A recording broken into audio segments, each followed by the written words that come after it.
Hi hello good morning and welcome to my 17th day blog. ನಾನಿವತ್ತು 4:15ಗೆ ಎದ್ದು ರೆಡಿಯಾಗಿ ಹೋಗ್ತಾ ಇರೋದು ಹೊಸಕೋಟೆಗೆ ಎಂತಕ್ಕೆ ಅಂದರೆ ಸೋಮನಹಳ್ಳಿ ಇಂಡಸ್ಟ್ರಿಯಲ್ ಏರಿಯಾಯಿಂದ ಹೊಸಕೋಟೆಯಲ್ಲಿರುವಂಥ ಒಂದು ಫ್ಯಾಕ್ಟ್ರಿಗೆ ಅಂದರೆ ಸ್ಟಾರ್ ಬಜಾರ್ ಅನ್ನೋ ಅದು ಫ್ಯಾಕ್ಟ್ರಿ ಅಲ್ಲ, ಗೋಡನ್ಗೆ.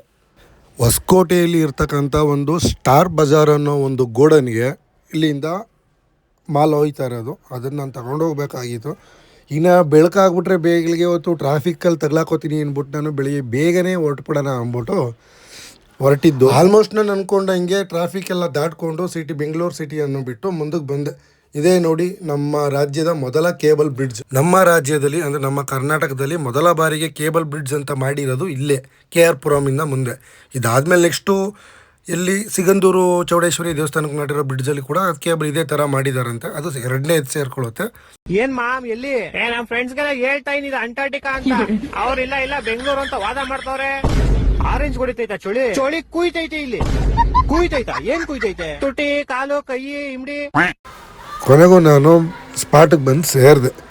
ಬಂದು ಒಂದು ರೌಂಡು ಹೊರಗಡೆಯಿಂದ ಎಲ್ಲ ಅಬ್ಸರ್ವ್ ಮಾಡಿದೆ. ಯಾಕೆಂದರೆ ನಮ್ಮದು ಅನ್ಲೋಡಿಂಗ್ ಆಗೋದು ಇನ್ನೂ ಲೇಟ್ ಇತ್ತು. ಯಾಕೆಂದರೆ 9:15ಗೆ ಲೇಬರ್ಸ್ ಬರಬೇಕಿತ್ತು. ಅವ್ರು ಬಂದಮೇಲೆ ನನ್ನ ಗಾಡಿ ಅನ್ಲೋಡಿಂಗ್ ಆಗೋದು.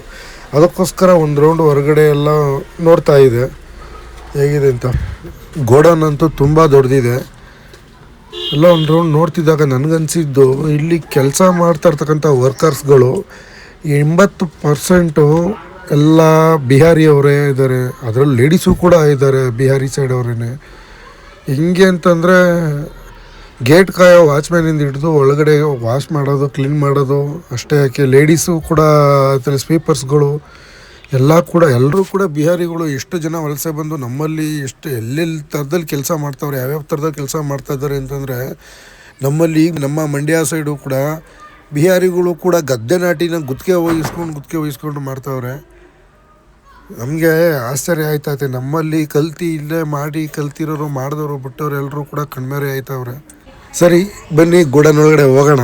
ನಾನಂತೂ ಒಳಗಡೆ ಬಂದು ನೋಡಿ ಇದೇನು ಅಂತ ಕನ್ಫ್ಯೂಸ್ ಆಗಿದೆ ಸ್ವಲ್ಪ ಹೊತ್ತು.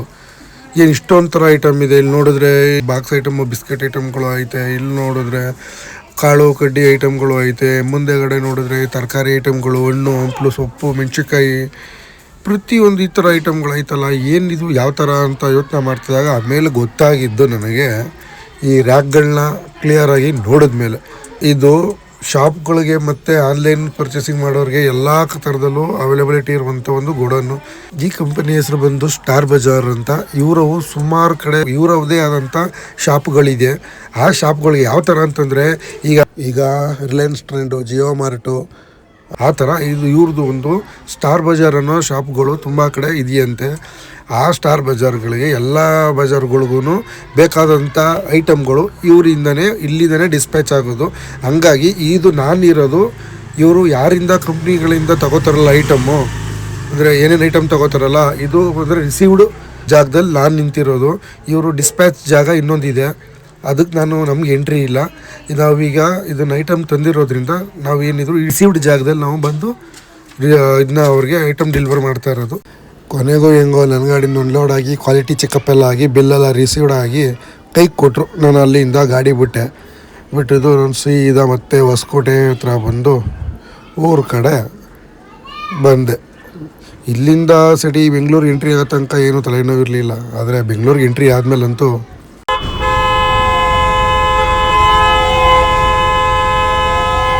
ಮುಂದೆಗಡೆಯಿಂದ ಆರನ್ ಹೊಡಿತಾ ಇರೋದಕ್ಕೂ ಮುಂದೆಗಡೆ ಲೈನ್ ನೋಡೋದಕ್ಕೂ ಮೈಂಡ್ ವೈಸು ಕಾರಲ್ಲಿ ಬಂದ್ಬಿಡ್ತಲ್ಲ ಅನಿಸ್ಬಿಡ್ತು.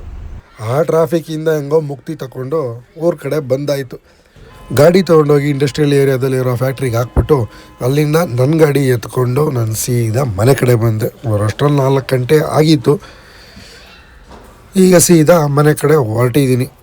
ಇದಿಷ್ಟು ಇವತ್ತಿನ ಬ್ಲಾಗ್. ನನ್ನ ಬ್ಲಾಗ್ ನಿಮಗೆ ಇಷ್ಟ ಆದಲ್ಲಿ ದಯವಿಟ್ಟು ಲೈಕ್ ಮಾಡಿ, ಶೇರ್ ಮಾಡಿ, ಹಾಗೆ ನನ್ನ ಯೂಟ್ಯೂಬ್ ಚಾನಲ್ನ ಸಬ್ಸ್ಕ್ರೈಬ್ ಮಾಡ್ಕೊಳ್ಳಿ ಅಂತ ಹೇಳ್ತಾ ಮತ್ತೆ ಸಿಗುವ.